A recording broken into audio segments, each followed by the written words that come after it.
Okay, so this is directly linking on to what I'd last spoke about when we added in Catherine, because we've devised the split stage. I've talked about the intentions of what we've done with the split stage in a previous overall vlog about these two lessons, but obviously I'm going to show you now. Yeah. Molly came Spalding's running around saying, "The party's still on, guys." So with the link. Let's lock a dead gear on. And we obviously showed how we linked into this. Changed it ever so slightly so that Hannah is handing us the chairs, so she's got something to do, and so she's like almost helping build the next bit. Because of the way that the players set out, it's not supposed to be realistic, so I think it works the fact that she's almost creating the next scene from like building things up. And obviously with these two being a split stage as well. Using the chairs as a set, obviously this is our first run through, so it's about like getting the scripts together and things like that. Sue's got very heavy.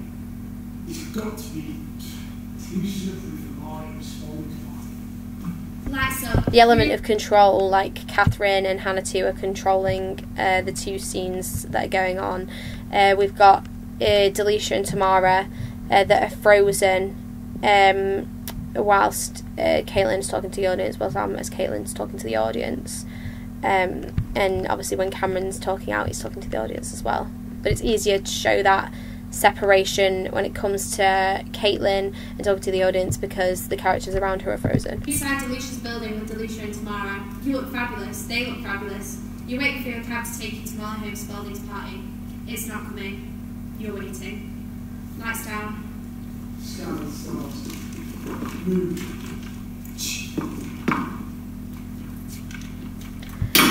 We tried to create like a fridge using the chairs, but I definitely think we'll have to change this because it's just too messy. It's not frantic style in terms of they would either use physical theatre or not.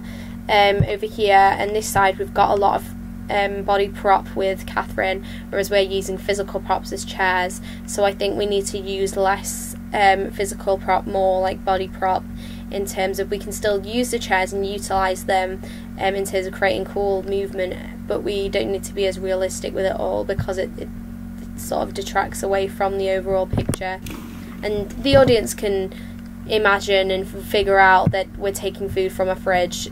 They don't need this sort of like physical representation. Lights up. You're still waiting.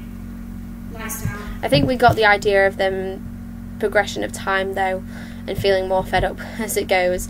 But the noise as well was an issue. We thought about this idea before we did it. We thought about it through, but the idea of like taking the chairs down and up and down are really noisy, and it definitely sort of detracts from what's going on over here because this is quite a quiet and slow piece of interaction.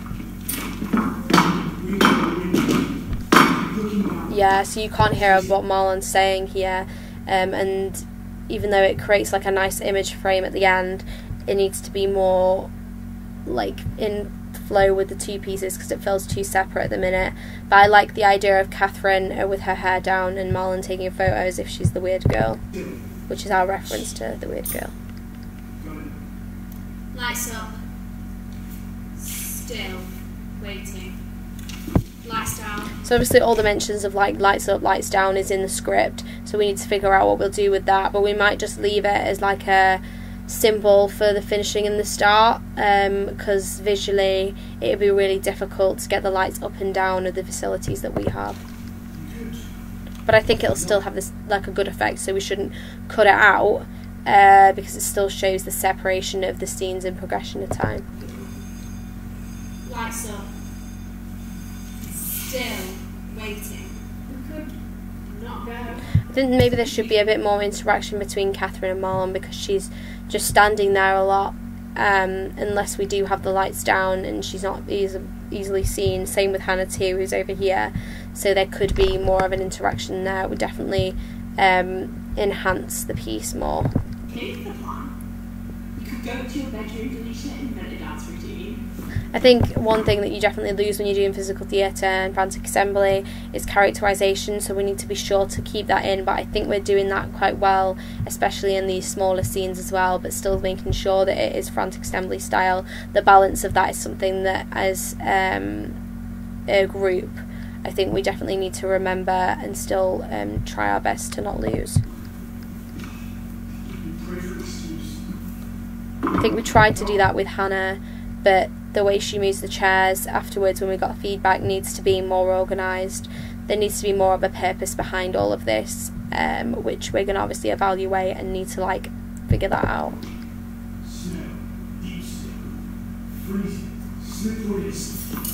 I felt like that was a nice transition in terms of the two scenes, stopping and starting, but there definitely needs to be some sort of purpose to why Hannah is doing this to an audience, because otherwise it just feels a bit disjointed and unprofessional. This bit was supposed to be frozen, but it was unclear because the pace was so slow, and we obviously didn't know our lines yet to which bits would start and stop, so there was a lot of waiting around and awkward bits, but obviously when we get the more of a flow I feel like this will be combated anyway.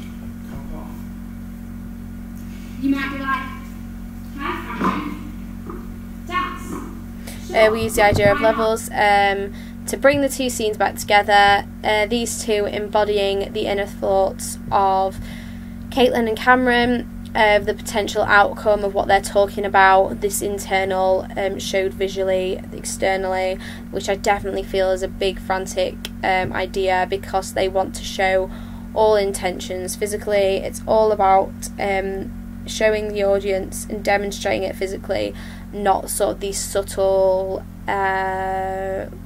things like mannerisms shown like in contrast, like in Stanislavski or even Brecht. So I think that's something that we have done quite well there. Also in bringing back the scenes together, the idea of levels are used, so there's a purpose for the chairs being there even in this section that leads on to the next section of the party. You obviously can't see what they're doing very much, but they are sort of exaggerating what we are talking about. Yeah, sure. And then it does lead into the party that we're obviously gonna work on next time and refining this section.